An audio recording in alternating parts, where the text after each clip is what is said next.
I'm streaming episode 8 of SpillinBean, and today I'm sitting at the biggest F&B festival or biggest F&B event of India, AAHAR, which is in Delhi. With me is Peter. He is the Regional International Director of MILKLAB. In this episode, we are going to deep dive in understanding why MILKLAB tastes so delicious, how is it made by the baristas, for the baristas, what are the consumption patterns across the world of plant-based milk, and how World Barista Championships are kind of becoming the experiment ground for these milks. So, welcome on board, Peter. Thank you, Pamit. You being from chef to being a regional or international director in Milk Lab, you must have had a lot of career pivots. How is it have been? Well, I started my journey many years ago as a commercial chef, trained as a commercial chef, and I worked as a chef predominantly in the pastry kitchen for 12 years. Wow. In various hotels, predominantly hotels, Hilton and All Seasons and a few other hotels, but I was also fortunate enough to experience working abroad, so in Europe and Canada, so wonderful experience. And then at late 20s, I decided on a career change and got an opportunity to work for Unilever Foods, in fact, Oh, wow. selling bakery fat. So the journey was to use my technical capability as a pastry chef to help sell bakery fats into the artisan patisserie bakery market in Australia. So that was the journey into FMCG and the commercial lens. So I always say to people that I went from making food to selling food.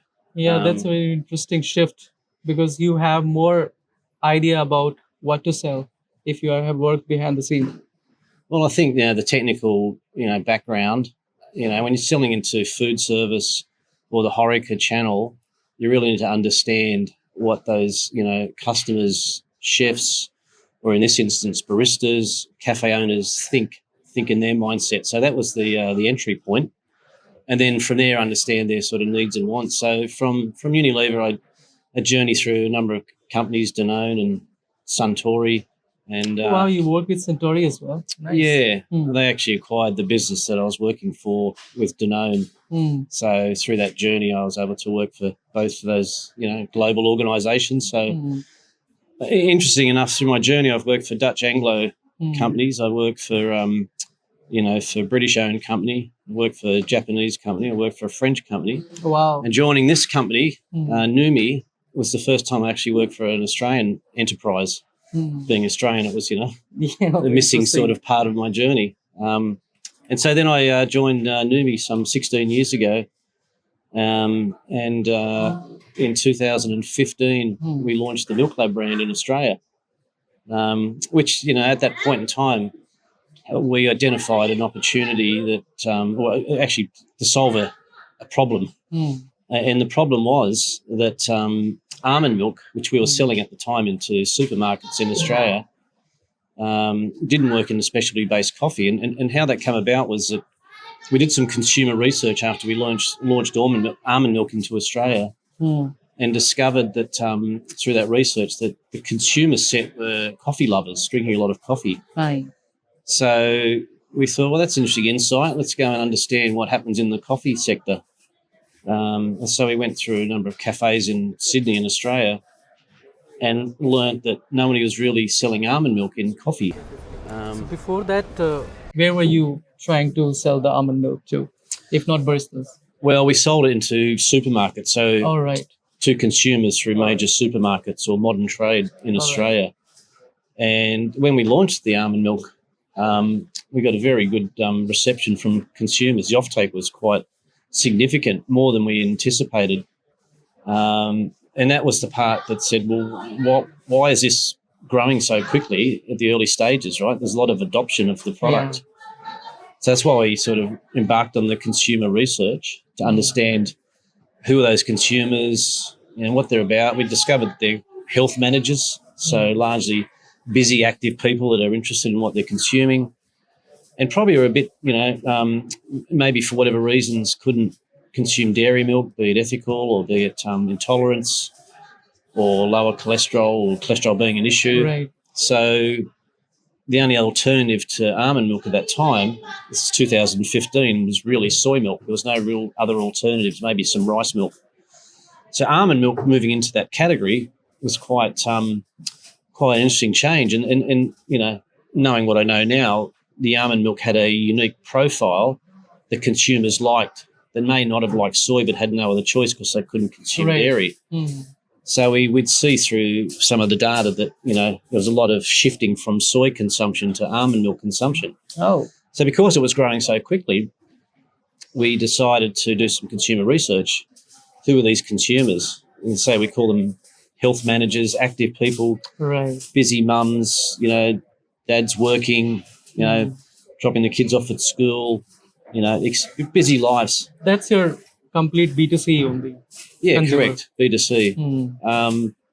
And so through this research, we discovered also that they drink a lot of coffee. Now, how that came about, I don't quite recall, but it was an insight that was a fascinating one. So that was the moment in time where we said, well, we'll go out to cafes and understand, if they like coffee, how are they able to drink almond milk in coffee? And there was nobody really selling almond milk. And the reason why is because the almond milk splits in the coffee because of the pH level, the acidity of the coffee.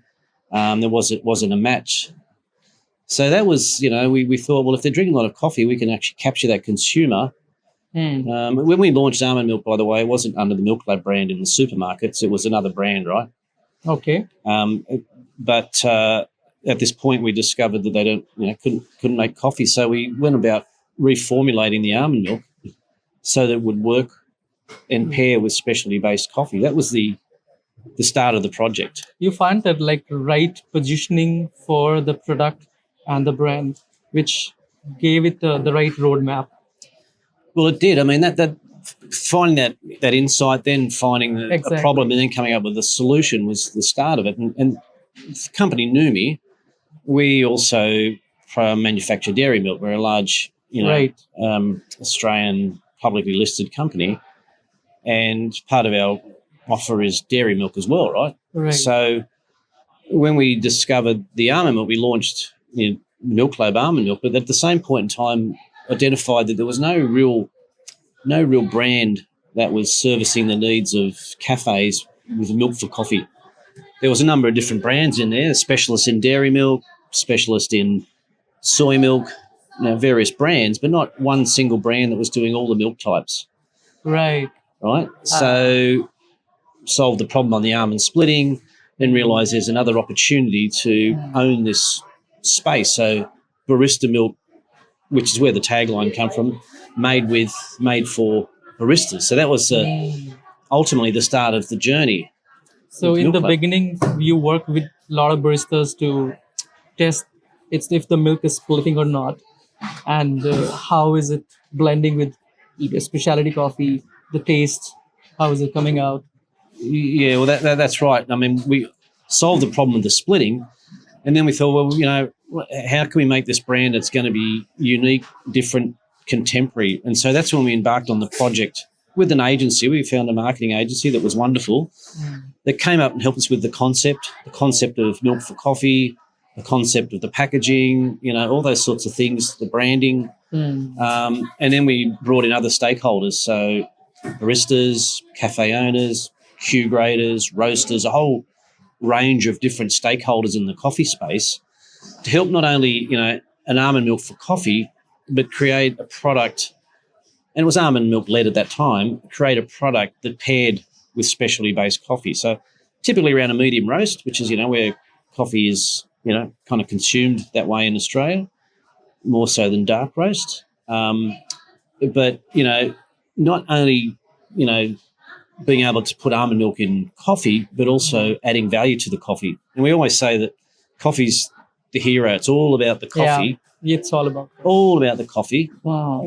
But the coffee's only, a quarter of a cup if you've got a white espresso-based coffee. Milk and water makes up the majority of the cup. Absolutely. So it's quite important, but nobody's had ever really, identified that as, a major part of the cup of coffee. Yeah, and how can we value add it? I've heard this people saying that cafes actually sell milk more than coffee.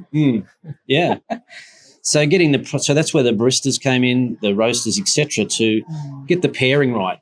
So you now have got a whole proposition rather than just nice coffee, but we've forgot about the milk, just standard milk.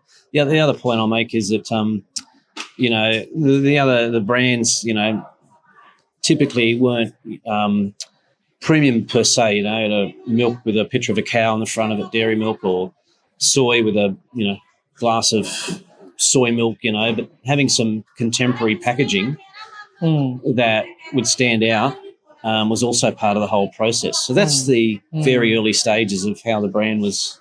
You had the developed. privilege of being the first in the positioning, but you also had the challenges of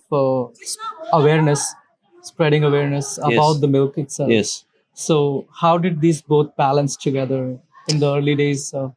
Okay, so way back then in famous Bondi Beach in Australia, it's a very famous beach, where there's some high-end premium cafes. We got some samples of the product before we commercialised it. So there's no branding, just in blank packs. And me and my sales manager walked down the main street near the beach of Bondi and, handed out samples of the product. And at that point in time, a lot of these high-end cafes were using activated almonds and making their own almond milk, which inconsistent in texture, high cost, a lot of labour intensive. And then the finished product wasn't great because it's quite dense and it doesn't blend and pair with the coffee because, plant and the acidity weren't working. So we said, just humorous and, take the samples and try them. Yeah. And the other point before I finish that is that, the brief was to make the plant milk stretch and texture as good, if not better, than dairy milk. So that was the other key part. That's where the baristas came in. So we left the samples. The next day we got all these phone calls. Oh, we want this product. We don't want to be making our milk, almond milk anymore. This is perfect. It tastes great. It's easy to use. It withstands different temperatures. It stretches and textures. We want it. So that was, again, another, sort of tick, if you like, that we really got something that's, Next thing was to find partners. In Australia, it's a unique cafe scene. It's got a global reputation as being, particularly Melbourne, coffee capital of the world because of the way we consume and care for coffee.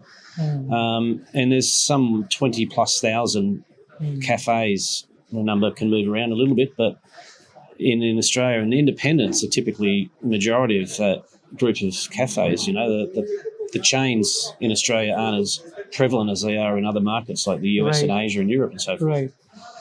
And so we had to find a right distributor partners to, infiltrate, if you like, those cafes to penetrate. And so we went about finding like-minded distributor partners that are sort of cafe focused. They may sell all the auxiliary products like syrups and cups and sugar and, ready to drink drinks for their fridge and all these sorts of things, right?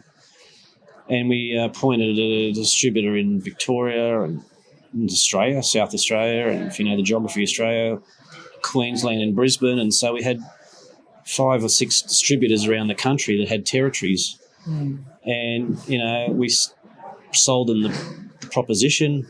They bought into the proposition, and I remember the distributor in Melbourne, who really helped us on our journey.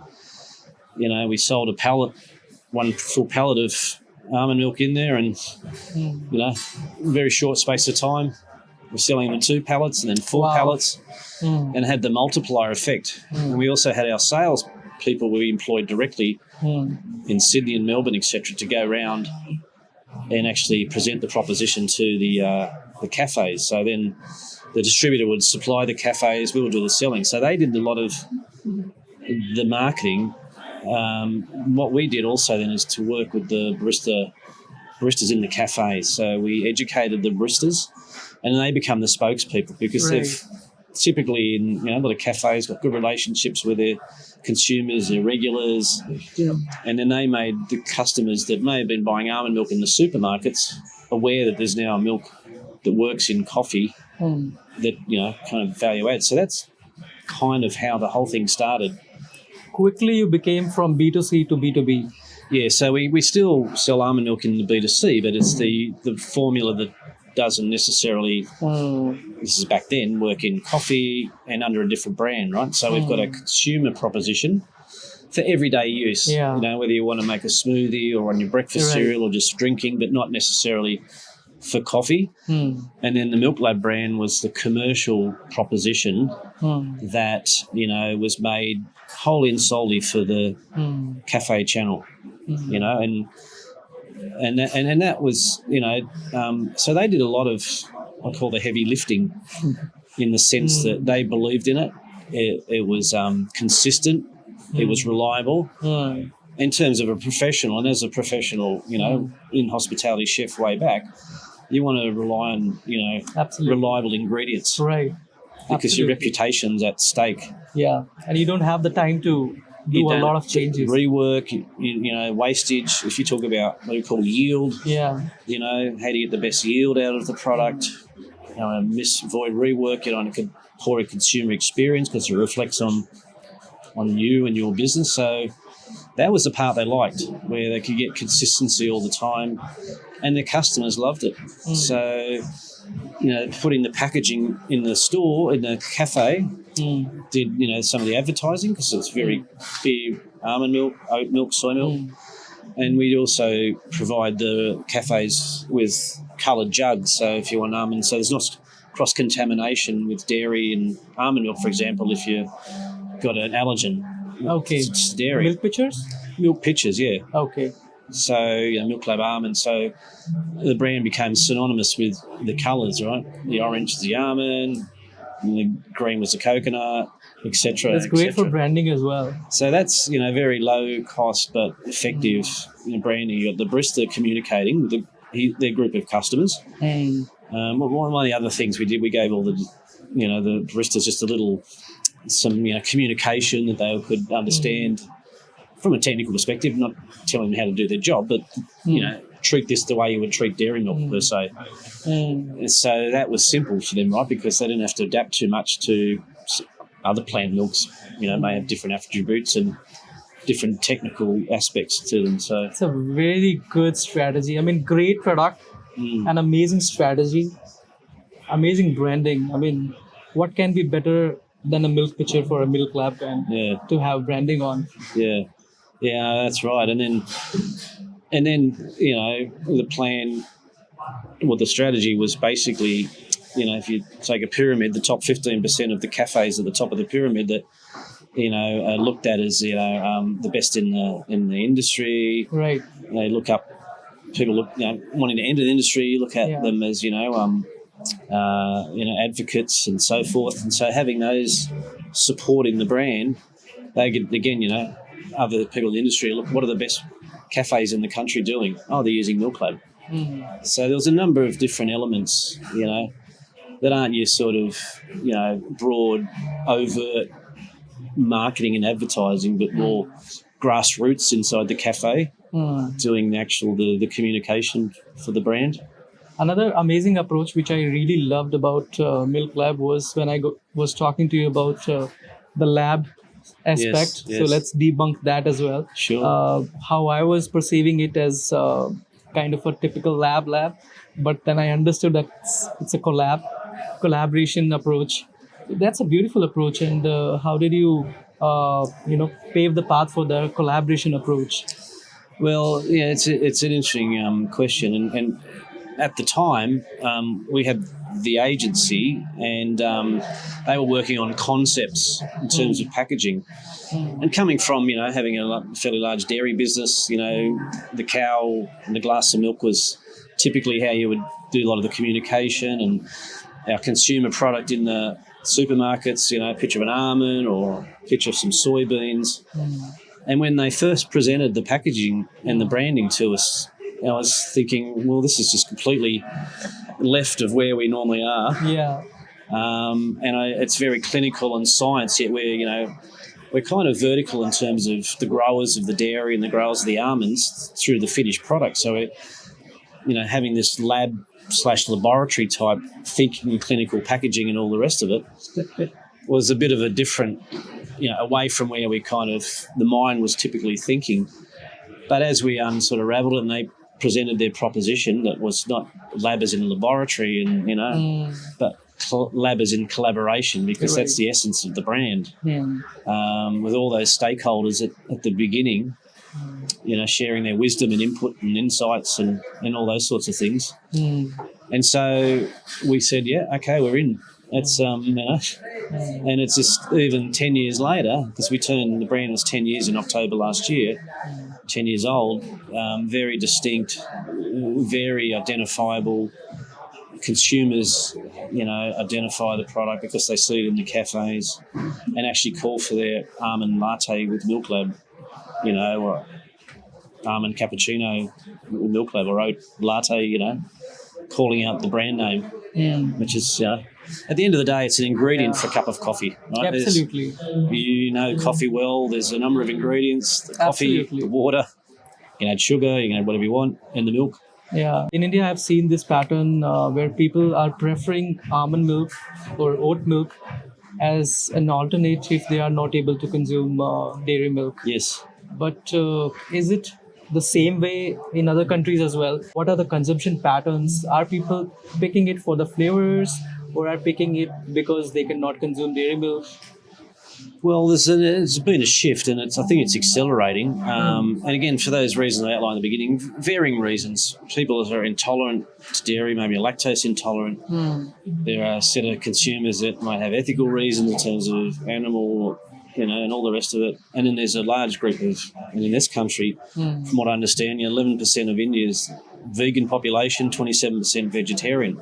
But the part that's really... there's two other parts. The health managers, which we started with at the beginning, who maybe want to reduce their cholesterol levels, which is an important part, because if you're comparing it to dairy, there's generally high fat contents and so forth. And then the other group of people are just people who just want to have a nice coffee. When I say it's accelerating, it's no longer necessarily about replacing dairy, but it's about, I want a nice drink. And why we've kind of conditioned the market, or the market's conditioned the consumers or whatever, that it's dairy milk only until plant milk came along. And so, I know here in India, MILKLAB's in Starbucks in India, and they've got a menu item that's called blonde almond latte, and that's the drink. There's no reference to dairy. So there's a bit of a shift away. And you can look at another categories. I kind of liken to if you go into a restaurant or a bar and there's got a cocktail menu, right? There's different ingredients that make up that drink. And so this is just a drink made up with an almond ingredient, but it doesn't necessarily have to replace dairy. That's just the starting point, right? And then we see in markets, I think, in Australia, it's maybe 1 in 4 cups of coffee now with plant milk. Wow. Or thereabouts. So it's shifted quite a lot. That definitely. And so then you lose the relativity of the reference of dairy, which is, that's the vibrancy of this cafe space, that it's evolving, and not just us. I mean, the whole space is evolving, where they're providing their consumers with new, great tasting beverage solutions, and then they create the recipes, be it hot or cold, and that just so happens to be an ingredient. To go back to my pastry chefing days, a whole range of different cakes, pastries. A lot of them have same ingredients, a lot of them have different ingredients to come up with that different product. So that's the way the market's adapted. How is it different? Like you mentioned, 1 in every 4 cup is an alternate milk in Australia. So how is it in other markets, the consumption? Well, fortunately, I spent the last 8 years in Asia and Singapore, helping develop the markets over there and introduce MILKLAB into a number of countries. And over that journey of 8 years, from the beginning to now, I could see quite a large acceleration. We were kind of talking 20% penetration rate back in the early days. Wow. 1 in 20 cups of coffee, maybe plant milk. But and not just MILKLAB, there's other brands that have been active in this space, that people have again, to my point, just asking for plant milk because it's readily available in the cafes, and they advertised on their menu boards or on their menus. Almond, oats, soy is available, coconut. So people, and I think this current generation just want variety and choice. When, again, through access to information, that they vote with their feet. If you don't give them choice, they'll just go somewhere else. So gone are the days there's black and white coffee or tea and coffee, So what's your strategy how do you expand to so many countries, and every audience is different? How do you go so narrow and understand the audience and then expand? So what's the expansion strategy here? Well, I think, at the big early stages before we expanded internationally was to use the same strategy that we use in Australia, find a like-minded partner. The distributor, like we did in the geographical states of Australia, had what we call a signature distributor. We treated each market the same way, that there would be a signature distributor in Vietnam or a signature distributor in Philippines or India, right? That were like-minded, that had access to cafes. I mean, if they don't have access to cafes, it's not that straightforward. So they're actually either selling to cafes, they understand the cafe concept. I think that's the starting point. And then having the portfolio that allows it to be efficient to penetrate, so it's commercially viable to go into the cafes. And at the same time, at the beginning, we do what we call just market research. So, go to trade shows. Example here in India, we're at AAHAR now. 3 years ago, we took a small booth at the Austrade stand at AAHAR. Got a little machine, and we're serving coffees with almond milk. And the consumers, this is what's very fascinating about India, and I didn't know this until I went to that trade show. They love their coffee very hot, hotter than what we would drink it in Australia and other parts of the world, and they do consume a lot of almonds. And the feedback I was getting is that, almond milk splits in the coffee when it's sort of pushed over 50 degrees Celsius. So this brand doesn't, so try it. And at the temperature they want their coffee. So that was a really, significant piece of information from that small trade show to say, what, now I've got through the consumers, what do they want and what is the competitors' positioning in all of this. That said, this is an opportunity in this market. So you go to each market and you tailor. If you go to Indonesia, for example, it's an Islamic country. They drink communities at night time, late at night, and they drink a lot of cold drinks with local ingredients. So we adapted the MILKLAB almond portfolio to work in cold beverage as well. So again, because the original formula, in cold acidic-based coffee, it would still split, right? Because there's no heat applied.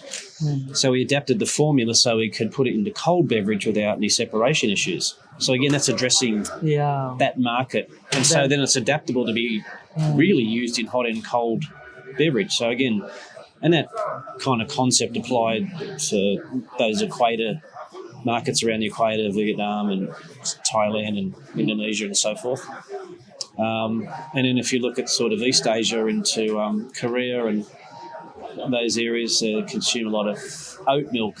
We had to adapt the packaging somewhat to meet those markets. And the same with all the markets, we've got to adapt the packaging. We've got an international pack that we're addressing the needs of each of the markets in terms of languages. And we've got Arabic on the packaging to satisfy the market in the Middle East. So all those sorts of localization things. Localization. And then, understanding that, how do we communicate, and a bit different, using social media, but different markets. What events do we participate in, etc. You are saying that World Barista Championships are serving milks like amazing experimentations they are doing with 30% oat milk, 30% almond milk, or a lot of different kind of experimentations are happening on those stages. And I feel like that is also kind of becoming a ground for people to get aware about MILKLAB and milk experimentation, because a lot of baristas I've seen using MILKLAB as well. So, how do you think these World Barista Championships are actually defining the milk experimentation? Again, like the cafes, they've got to be, in front of the evolution, right? They're creating change, but they're also got to be advocates for, how do you differentiate?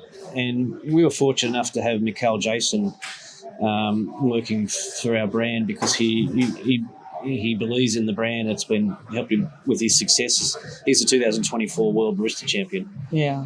We've also got Anthony Douglas, who's the 2022 World Barista Champion. He's an advocate for the brand because they can see all those things that got the brand going, that it's functional, that it's reliable, its performance is second to none, in terms of it's holding its head when you do latte art for a period of time, which is what they need to have happen in competitions. Right. And again, they experiment, right? Because if like any business, you've got to continually grow. You've got to continually find, beat the competition. So I think those guys, evolve as well, and that's why Mikhail plays around with different blends across the plant. We've been able to go. We actually run our own internal let's say internal competitions, but smaller format competitions across Asia. Oh, wow. Across the different countries where we have a representative from, say, Vietnam and Indonesia and Singapore and Malaysia, etc., that ultimately end up going down to MICE, which is the Melbourne International Coffee Expo, which is on in Melbourne later this month. And they go down there as the representative of the MILKLAB for that market and compete in Melbourne. And so all that stuff's very aspirational. It's a really good IP very to work around. And one of the things that we've done successfully is with in Asia, our key accounts, because there's, we have a number of key accounts that we partner with, and they want to elevate their baristas' experience inside their business so they can serve their customers even better coffee, right, because of the skills. So we support them with their own internal barista competitions. So they run a competition. Let's say there's 40 cafes in the chain. They find that internally the best 6, and they all get together to try and compete to find out who's the best barista within that business. And then we support them with prizes as a sponsor of the event. And they get the crown of, whatever that chain is, the barista champion. And generally part of the program is they'll make an espresso coffee, they'll do some latte, like a flat white or whatever, and then they'll make a signature drink. And if their signature drink wins, sometimes they often get to put it on the menu. Right. And then that value adds, and they get excited about the career. They can't wait till the next competition. So it builds this energy and culture internally where everybody's out to try and improve and get the benefits of doing so. Basically like training, if you're training in a sport event, right? Yeah, it's a perfect ground for that. Yeah, so... Okay. I mean, that's that. And then they see the world barista. They follow coffee like you do. I'd like to aspire to be the next world barista champion or the national barista champion for Indian, right? Right. I was fortunate enough last month to see that down in Bangalore. Suhas. Yeah. So that was very exciting to see people having success. Yes. In the industry. Fingers crossed, like next year maybe India will be the world barista champion. Well, Suhas. I think you got the foundations from what I've seen the last few years in India. That's very possible. Yes. Before we end, I'll ask you the last question. What's the most selling milk among all these products, and what are your future plans with MILKLAB? Well, if I take India specifically, almond milk is definitely the number one. Everybody, at this trade show, you would like your coffee. I would suspect it's probably in line with the numbers. 7 out of or 8 out of 10 coffees that are requested are almond milk, and that's still the case in a lot of the other markets. Maybe not the same ratio here because it's very high the ratio almond to other milk types. But in Australia, almond's still the number one. We've got macadamia that we've actually just... I tried it. I loved it. We've brought that to AAHAR for the first time. We've got some stock actually on the water coming over here from Australia. And, we've, again, sampled that at IICF in Bangalore. That's We've got correct, some right? really positive feedback, the buttery taste. And so there's a bit of excitement around the, again, differentiation. And we've got to be, as a brand, always trying to understand the consumer need set, what's going to change, what's the next big milk, how can we adapt. I think I have all the answers which I wanted to ask you. If anything else you would like to share about MilkLab or the product, I mean, this is the time. Look, I love the brand. I've been working with the brand for 10 years. It's a dynamic brand. We've got a good team that support the brand in Australia across different functions, supply chain and marketing and procurement, manufacturing, etc. I've loved the ability to be able to take the brand into other markets across Asia. But what's now really exciting is, being in this market. We've got a great distributor partner here in India that's got pan-India coverage. But talking to customers at events like AAHAR and last month in IICF and seeing them taste the product. We had some fantastic customers here yesterday that tried it, and there's been no negative feedback at all. So I'm just excited that we're still at the very early stages of growth in this market. As specialty coffee grows in India, then we'd like to see MilkLab growing in India because they complement each other. So I think that's exciting, that part of it. Thank you so much, Pete. Go on, thanks for your time. Appreciate that.